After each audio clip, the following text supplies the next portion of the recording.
Esta es la última enseñanza de 4 de nuestra serie Pray, la cual esperamos y confiamos que todos ustedes la hayan recibido, que mediante cada una de las diferentes enseñanzas que dimos domingo tras domingo, su relación con el corazón del Padre cada vez sea mayor, cada vez sea más cercana, cada vez tú tengas esa tranquilidad y esa seguridad de que te puedes acercar confiada y tranquilamente delante de Él, que no hay nada que te lo impida, que no hay nada, por muy bueno que seas o por muy malo que creas o consideres ser, que te alejen del corazón de Dios.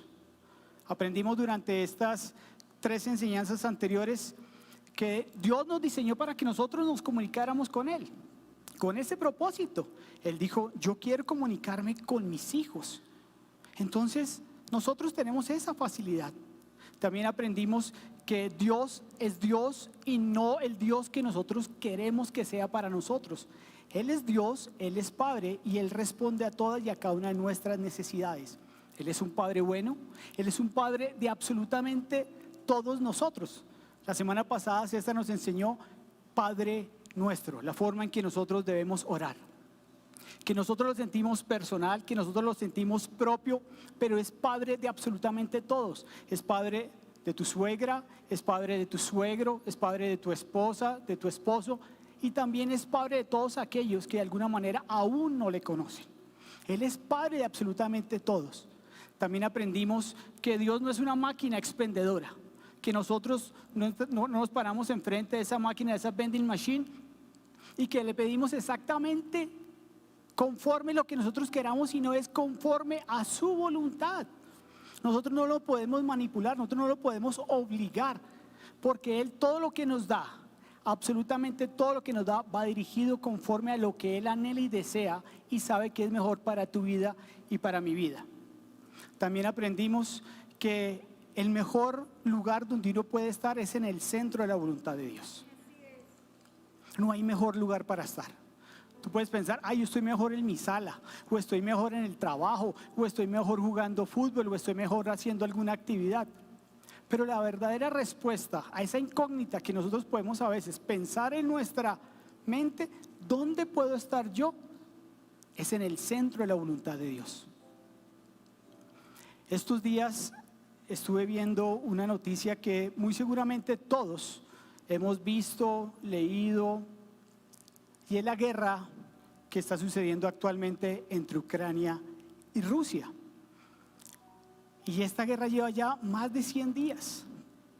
Es increíble que todavía en pleno siglo XXI nosotros tengamos guerras, que no podamos arreglar pacíficamente las diferencias, que no podamos solucionar los temas que entre países tienen, o a veces entre matrimonios o amigos o vecinos o conocidos o compañeros de trabajo pacíficamente, sino por medio de una guerra. Y con base a esta noticia que vi, yo dije: ¿cómo podemos cerrar la serie de Pray? ¿Cómo podemos terminar esta serie que ha sido especial para el corazón de todos nosotros? Y yo dije: algo que no hemos hablado es acerca de la guerra espiritual. Y el título de la enseñanza del día de hoy se llama Nuestra Victoria. Y quiero decirte igual, el versículo central de esta serie es Primera de Juan, capítulo 5, versos 14 y 15.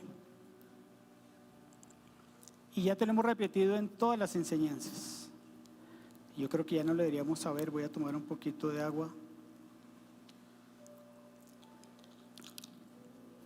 Primera de Juan, capítulo 5, versos 14 y 15. Y estamos seguros de que Él nos oye cada vez que le pedimos algo que le agrada. Él siempre oye todas nuestras oraciones. Él siempre oye toda la comunicación que nosotros le hacemos delante de Él, pero siempre todo lo que a Él le agrada. Si yo hoy le digo: Padre, ayúdame que no me pillen porque quiero serle infiel a mi esposa, ayúdame,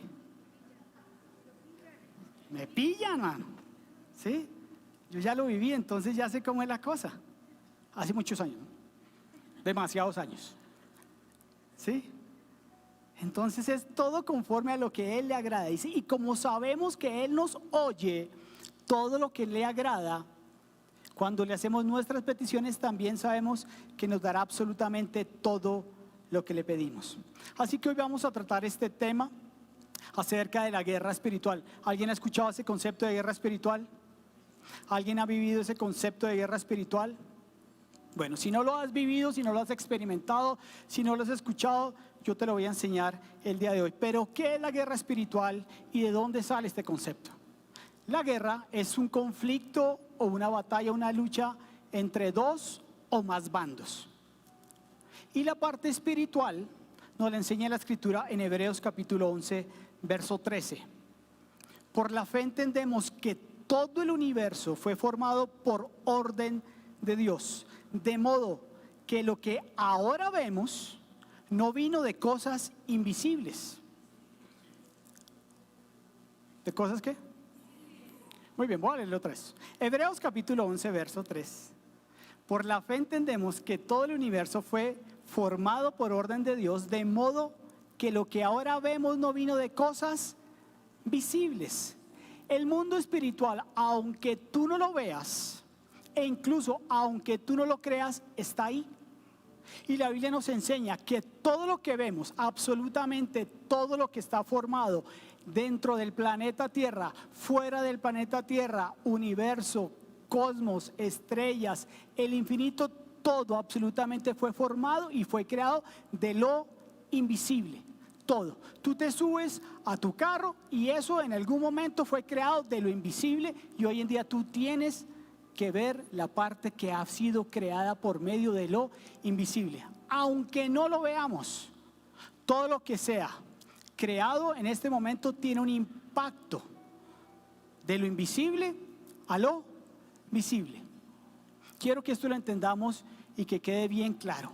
Todo, absolutamente todo fue creado a partir de lo invisible y en lo visible es totalmente hecho. Eso quiere decir que el mundo invisible tiene la capacidad de impactar al mundo visible.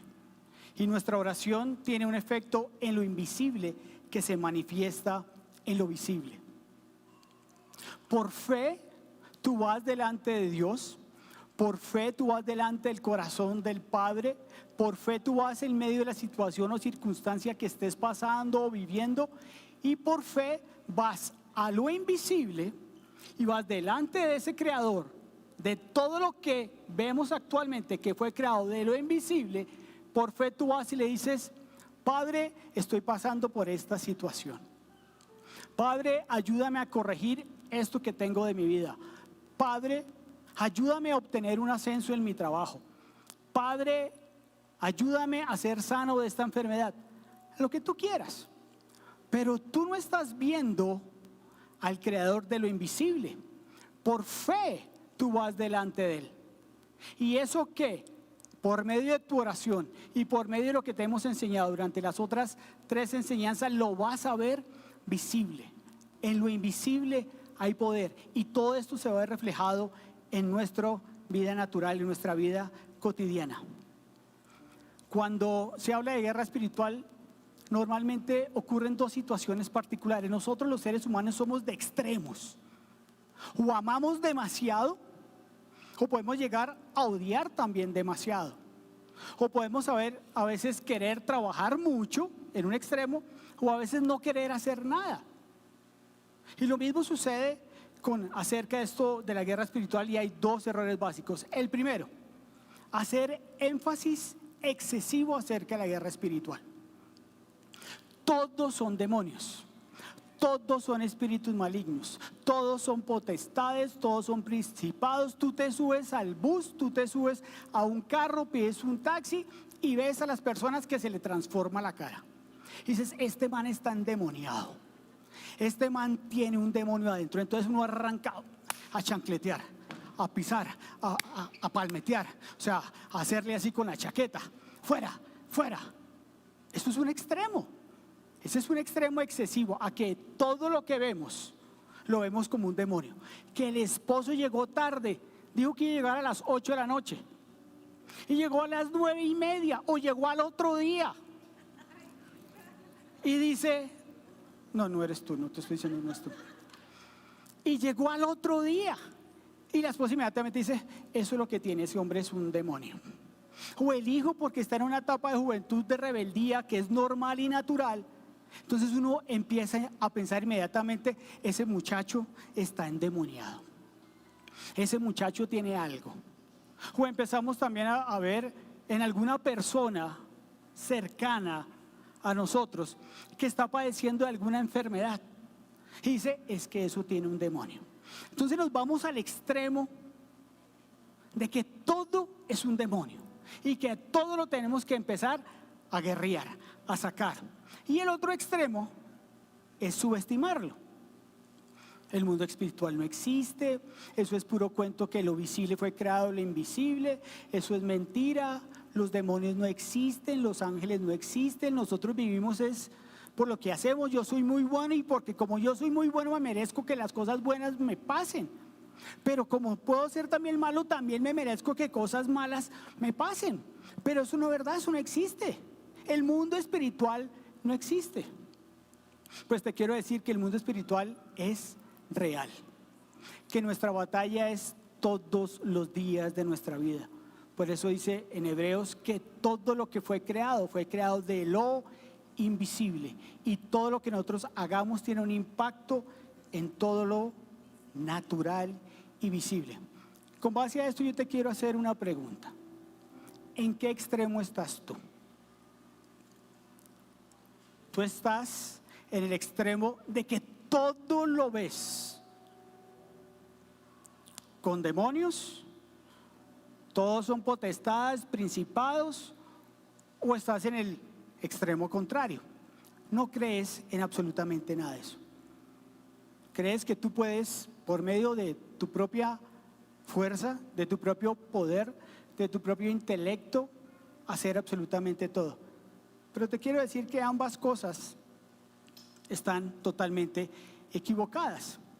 Para eso nosotros tenemos que tener algo que nosotros llamamos, y es un balance bíblico. Y vemos en la escritura que muchas veces a Jesús se le acercaban personas y él las sanaba sin necesidad de echarle fuera un demonio. Él muchas veces reprendió los vientos y los mares porque sabía que al otro lado, cuando iba a donde el gadareno, tenía que enfrentarse ante una hueste de maldad y una potestad. Pero muchas veces él sanaba a las personas sin sacarle un demonio. Eso es un balance bíblico. No todos los que se le acercaban a Jesús porque estaban enfermos era que estaban endemoniados. Y lo vemos en las escrituras. Lo vemos también, el apóstol Pablo también enseña en el libro de Romanos en el capítulo 6 que nosotros, y en esa época ellos tenían que luchar con su propio pecado, con lo que ellos vivían y con lo que ellos experimentaban. Pero también nos enseña en Efesios capítulo 6 que nosotros tenemos una batalla contra potestades, contra principados y contra huestes de maldad. Esto es un balance bíblico. No podemos estar en el extremo, todo es guerra espiritual, todo lo vamos a solucionar a punta de echar fuera demonios, y tampoco nos podemos ir al extremo contrario de que lo espiritual y la guerra y la batalla no existe. Porque déjame decirte que existe. ¿Cuál es el origen de la guerra espiritual? La guerra espiritual se originó en el cielo tras la caída de Lucifer, y cuando él cayó se trajo la tercera parte de los ángeles. Y te quiero leer Isaías 14, versículos 12 y 14. Como has caído del cielo, lucero de la mañana, tú sometías a las naciones, has caído por tierra, decías en tu corazón, subiré hasta los cielos, levantaré mi trono por encima de las estrellas de Dios, gobernaré desde el extremo norte, en el monte de la reunión, subiré a la cresta de las más altas nubes, seré semejante al Altísimo. Como consecuencia de la caída de Lucifer se crearon dos bandos: ángeles y demonios, ángeles celestiales y ángeles caídos. Y Jesús habló al respecto. Jesús habló de ese mundo espiritual. Jesús no solamente se enfrentaba cuando tenía la necesidad de enfrentarse a ese mundo espiritual, sino que nos habló, y lo vemos en la escritura en Hebreos. El autor de Hebreos Dice Hebreos 1:14, ¿no son todos los ángeles espíritus dedicados al servicio divino, enviados para ayudar a los que han de heredar la salvación? Qué poderoso esto, porque dice, todos los ángeles fueron creados y dedicados al servicio ¿de quién? De Dios. Todos ellos están creados y fueron creados para el servicio de Dios.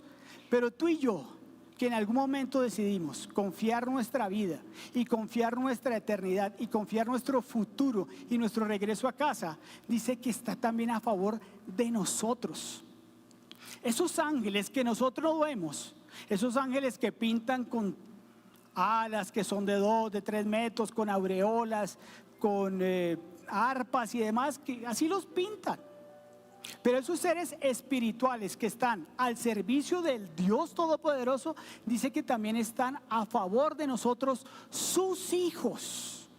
Sus hijos. Hay algo bien importante y también nos lo enseñó César la semana pasada. Cuando los discípulos le dijeron, ¿cómo debemos orar? Él le dijo, cuando oren, oren así, Padre nuestro. Nosotros le oramos al Padre. Nuestra comunicación es con el Padre. Nosotros no le hablamos a los ángeles. Nosotros no le pedimos a los ángeles. Nosotros no oramos para que los ángeles traigan respuesta a nuestra vida. Nosotros no oramos para que traigan sanidad a nuestra vida. Nosotros le oramos al Padre. Nosotros no le oramos tampoco a los muertos. Porque puede suceder eso, que a veces personas creen que falleció alguien y que yo le puedo pedir a esa persona que supuestamente está allá en el cielo para que me ayude y para que me bendiga. Y esto es un error que nosotros no debemos cometer. Hay un mundo espiritual, sí. Hay ángeles, hay demonios, pero nosotros podemos comunicarnos por medio del Padre. Jesús, ¿recuerdas? Jesús le dijo a Pedro, ¿acaso yo no puedo pedir a mi Padre una legión de ángeles? Él le dijo a mi Padre. Él directamente se refería a Dios. Yo puedo pedirle a mi Padre de la misma manera que Él lo hizo. Tú y yo lo podemos hacer. Nosotros en momentos de dificultad podemos decirle, Señor, yo oro muchas veces de esa manera, para que por medio de Dios Él envíe ángeles a la vida de mis hijas. Yo digo, Señor, Padre, yo te pido en el nombre de Jesús que envíes ángeles a que guarden el salir y entrar de casa de la vida de mis hijas, de mi vida. Y eso es un mover espiritual que tú no lo ves, que yo no lo veo, pero que muchas veces nos han sacado de muchas situaciones. Que muchas veces tú has pensado, ¿cómo me pude haber librado de esto? ¿Cómo fue posible si es que eso era algo que tenía que suceder en lo natural? ¿Por qué no me estrellé? ¿Por qué no me caí? ¿Por qué no me robaron? ¿Por qué no me hicieron? Porque Dios tiene cuidado de nosotros, porque esos ángeles que fueron creados para el servicio divino están a favor de nosotros, sus hijos. Entonces, algo bien importante, nosotros no le oramos a los ángeles. Nosotros le oramos y nos comunicamos con Dios porque Él, como propósito de su vida y como diseño divino, nos creó a nosotros para comunicarnos con Él, no con los ángeles, no con nadie más, ni con los ángeles de Charlie, no nadie, ni de Charlie, ni, bueno, por ahí está Charlie, esta está buena, ni con los de Victoria's Secret. No le puede pedir nada, no va a decir nada. La verdadera guerra espiritual, déjame decirte lo siguiente. La verdadera guerra espiritual está en nosotros someternos a Dios. No todo lo que nos pasa, no todo lo que vivimos, no todo lo que experimentamos es por causa de alguna situación demoníaca que está operando sobre nuestra vida. No quiero decir que esto no pueda suceder, porque vuelvo y te repito, hay dos bandos, hay ángeles y hay demonios, y todo opera en el mundo espiritual. Santiago capítulo 4 verso 7. Por tanto, sométanse a Dios. ¿Qué tenemos que hacer? Mira qué interesante, dice Santiago. Por tanto, sométanse a Dios, y aquí viene un resultado y una consecuencia de someterse a Dios: La primera es, cuando nosotros nos sometemos a Dios, cuando nosotros estamos bajo la cobertura, cuando nosotros estamos bajo la obediencia, cuando nosotros nos dirigimos y le decimos, Señor, hágase tu voluntad en mi vida. De la misma manera cuando fue Jesús al huerto de Getsemaní, Él le dijo, Señor, si puedes pasa esta copa de mí. Yo no quiero ir a la cruz, yo no quiero ir a la muerte, pero no se haga como yo quiero, sino conforme a tu voluntad. Eso es someternos a Dios. Porque a veces uno piensa, esa palabra sometimiento es poderosa, es fuerte, como que a uno no le gusta, ¿no? Usted se tiene que someter a mí, usted tiene que hacer lo que yo diga aquí, usted tiene que hacer lo que yo manda. Yo te quiero decir, Dios no es un Dios tirano, Él es un Padre bueno, y lo que Él quiere para nosotros, lo que Él quiere para tu vida, es lo mejor. La palabra dice que sus planes son de bienestar y no de calamidad. Por eso Él, lo único que anhela y desea es que nosotros estemos de acuerdo con Él, dirigidos por su Espíritu Santo en su voluntad, la cual es buena, agradable y perfecta. Así que nosotros, el éxito de la verdadera guerra espiritual es estar sometidos a Dios.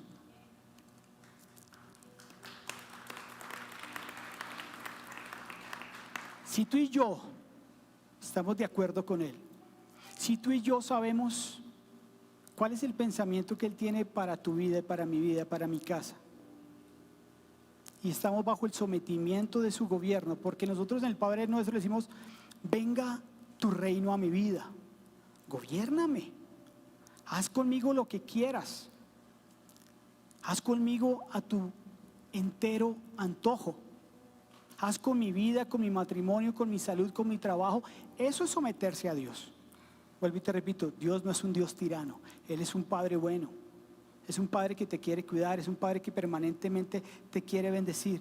Y la respuesta a esa es, resistan. Si yo me someto, voy a resistir al diablo. Y apenas yo me someta y resista al diablo, ¿qué va a suceder? Él huirá de nosotros. Entonces, entendiendo Santiago 4:7, si yo estoy bajo el sometimiento, bajo la voluntad, bajo la guía, bajo la dirección de Dios, tengo que andar siempre y en todo momento y todo lo que pase echándolo fuera. No, porque si yo estoy bajo la cobertura de un Padre bueno, si yo estoy bajo su voluntad, voy a empezar a entender que voy a resistir el pecado, que voy a empezar a resistir todo pensamiento contrario que viene a mi vida, voy a empezar a resistir todo aquello que me quiere conducir hacia el camino contrario que me lleva a pecar. E inmediatamente, entendiendo eso, resistiendo, el diablo se va a cansar. Dice, y huirá de vosotros. Ojo, no quiero decir que la guerra espiritual no exista. No quiero decir que tú y yo no tengamos poder. No quiere decir que tú y yo no tengamos la autoridad para echar fuera todos estos espíritus, todas estas potestades y todas estas huestes de maldad que muchas veces también quieren y vienen a operar a nuestra vida. El Señor Jesucristo nos lo enseñó en Lucas 19. Dice, les he dado autoridad. Tú tienes la autoridad. Les he dado autoridad contra todo poder del enemigo, contra todo poder del enemigo, pero no lo podemos pasar, recuerda, en el bando contrario o en el extremo contrario, viéndolo todo de esa manera, que a todo el mundo se les figura la cara, que uno tiene un demonio bajo la cama.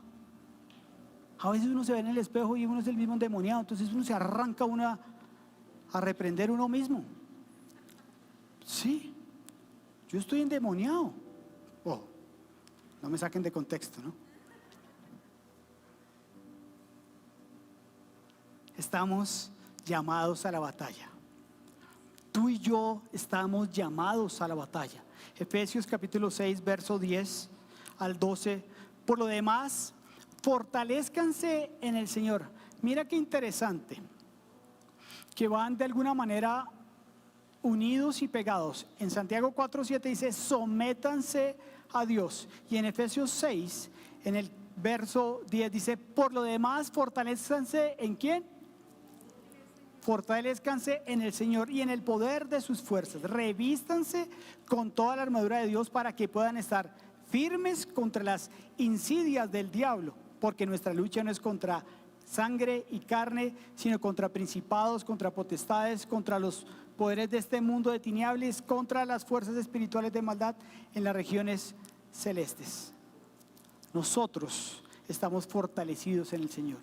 Y en este pasaje, en los 3 versículos de este Efesios 10, vemos 3 cosas importantes. 1, no es por nuestra propia fuerza, no es por nuestra propia berraquera, no es por lo que nosotros creamos que somos capaces de hacer.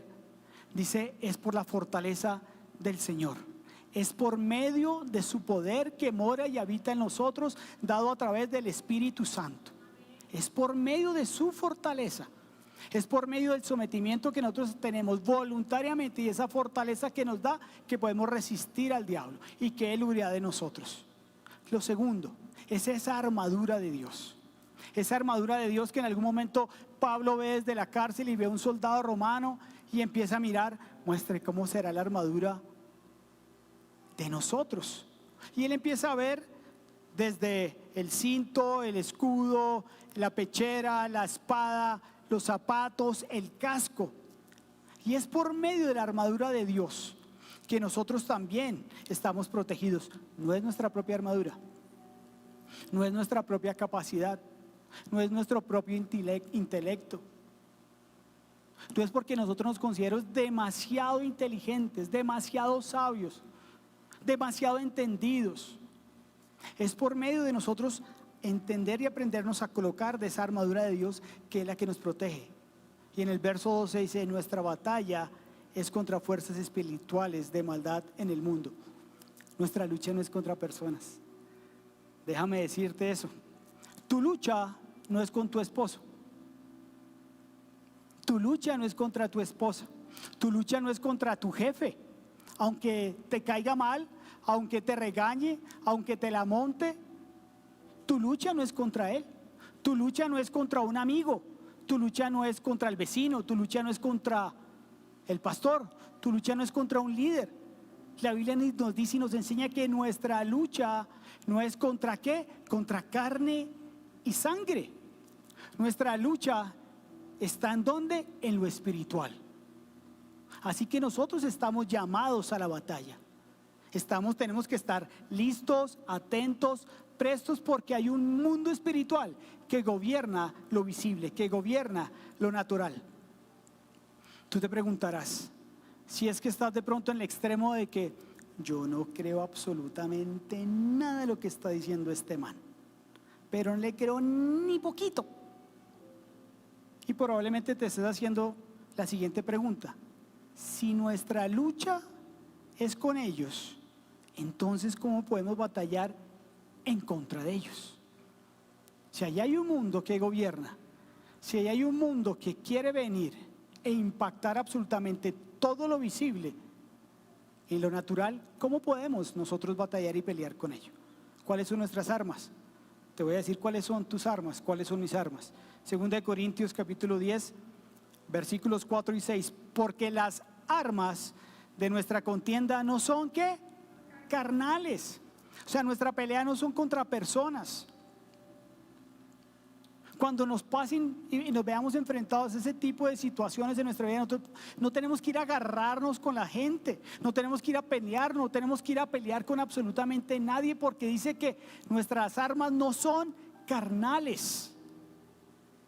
Una batalla que se da en el aire se pelea con aviones. Una batalla que se da en el agua se pelea con barcos. Una batalla que se combate en la tierra es con hombres y con armas especiales.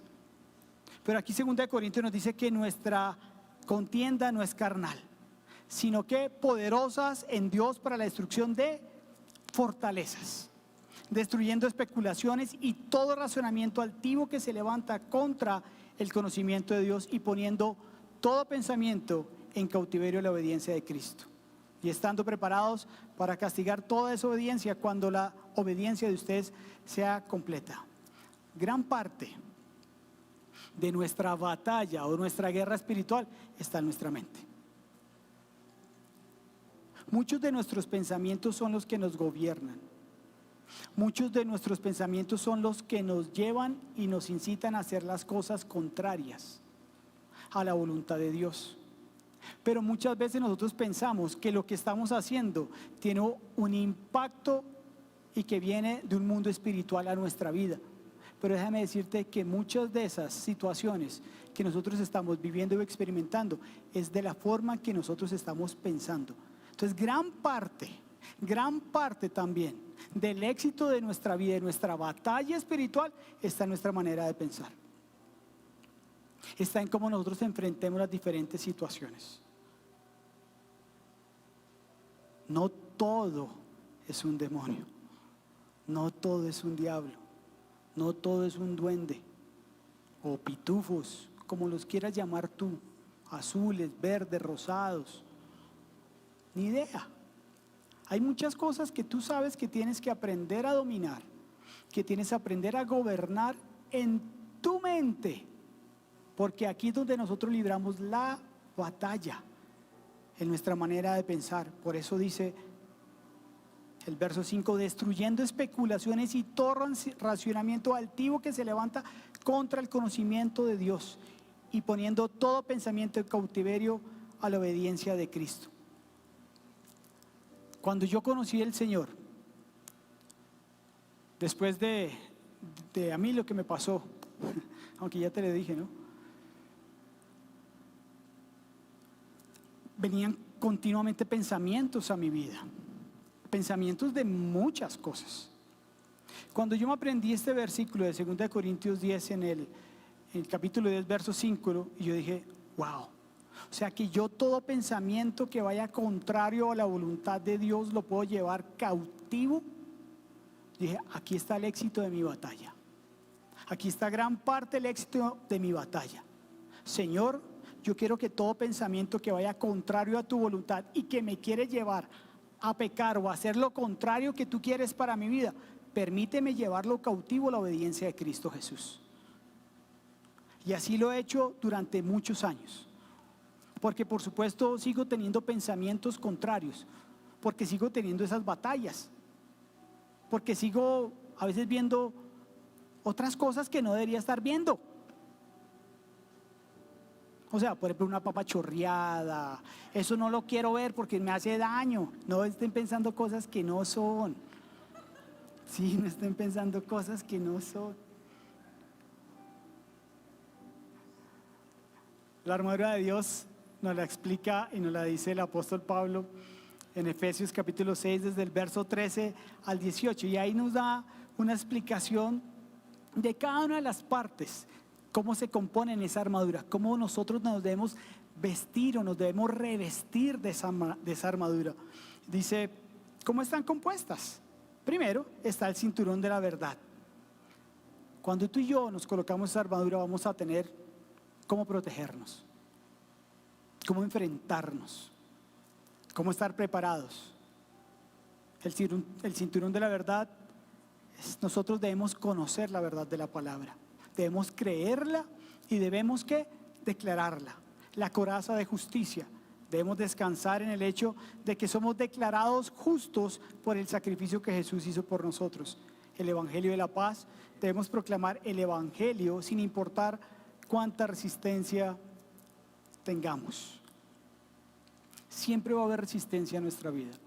El mundo espiritual existe y vamos a tener resistencia. Pero cuando nosotros nos colocamos esta armadura, cuando nosotros entendemos que nuestras armas no son carnales, sino son poderosas en el Señor, vamos a poder enfrentar mejor lo que viene a suceder a nuestra vida. El escudo de la fe, no debemos vacilar en nuestra fe, confiando en las promesas de Dios, no importa cuán fuertemente nos ataquen. El yelmo de la salvación, nuestra máxima defensa, es la seguridad de que tenemos nuestra salvación. Tú y yo somos salvos. Tú y yo decidimos confiar y creer en el nombre de Jesús. Tú y yo un día tomamos la decisión de cambiar de este reino a un reino distinto, de un reino de tinieblas al reino admirable de Jesús. Y cuando nosotros hemos sido trasladados de ese reino de tinieblas, de ese reino de oscuridad, al reino de Jesús, somos salvos. Y cuando nosotros tenemos la seguridad de que tenemos la salvación, podemos estar tranquilos que esa batalla espiritual la vamos a ganar. La espada del Espíritu, nuestra arma ofensiva, es la palabra de Dios, no nuestras propias opiniones ni nuestros propios sentimientos. Es bajo la palabra de Dios y orando permanentemente en el Espíritu. Siempre debemos orar en el poder y guiados por la autoridad del Espíritu Santo. De esa manera saldremos victoriosos. Equilibrio bíblico. Tenemos que tener un ¿qué? Un balance. No todo es el extremo de que todo es guerra espiritual, ni el otro extremo de que no existe. Tenemos que aprender a entender que es un balance bíblico. Pero el éxito de esa batalla espiritual está en someternos a Dios. Está en decir: Señor, yo hoy confío mi vida a ti. Yo entiendo que tú eres el que me capacita y que me da el poder y la autoridad para resistir al diablo, y que por medio de resistir al diablo él se va a cansar y va a huir de mi vida, va a huir de mi casa y de toda circunstancia. Por medio de someterme a ti, de decirte: Señor, yo creo en tu palabra. Señor, yo confío en tus promesas. Señor, yo creo en la capacidad que tú me has dado como tu hijo para resistir absolutamente todo. No tendríamos que andar chancleteando y echando fuera todo lo que vemos que creamos que es un demonio. Ese es el balance que tenemos que aprender a entender. Pero recuerda, también estamos llamados a la batalla, porque hay un mundo invisible que impacta en lo natural. Entonces el mejor ejemplo fue Jesús. Y lo podemos ver cuando el diablo se le acerca en Mateo capítulo 4 y empieza a tentarlo. Empieza a tentarlo. Súbete aquí y bótate de ese pináculo del templo. Y él empieza a decirle: no, Señor, escrito está. Escrito está. Es por medio del poder y la autoridad de la palabra de Dios que sale de nuestra boca que podemos reprender a toda autoridad maligna que quiera venir a nuestra vida. Tú y yo tenemos el poder. Tú y yo tenemos la autoridad. Pero la clave del éxito de la guerra espiritual es estar bajo el sometimiento de la buena voluntad de un Padre bueno para tu vida. Esa es la clave del éxito de la guerra espiritual. La palabra del Dios vivo es el arma más poderosa. Tú y yo tenemos la arma más poderosa. No es un AK-47, no es un tanque de guerra, no es un submarino nuclear, no son las armas tecnológicas, no son los virus, las bacterias que sean las más fuertes, no. La palabra de Dios es tu arma más fuerte, es tu arma más poderosa. Es la forma en que nosotros podemos contrarrestar todo aquello que viene a nuestra vida. En resumen, ¿cuáles son las claves para el éxito en la guerra espiritual? Primera, confiamos en el poder de Dios, no en el nuestro. Si tú crees que es por tu propia capacidad, baila. Confiamos en el poder de Dios, no en el nuestro. Segunda, nos ponemos toda la armadura de Dios, nos basamos en el poder de la Escritura. La palabra de Dios es la espada del Espíritu. Tercero, oramos permanentemente teniendo nuestra comunicación con Dios, manteniéndonos firmes, nos sometemos a Dios. Por consecuencia de eso, resistimos al diablo y por supuesto sabiendo que el Señor de los ejércitos es nuestro protector.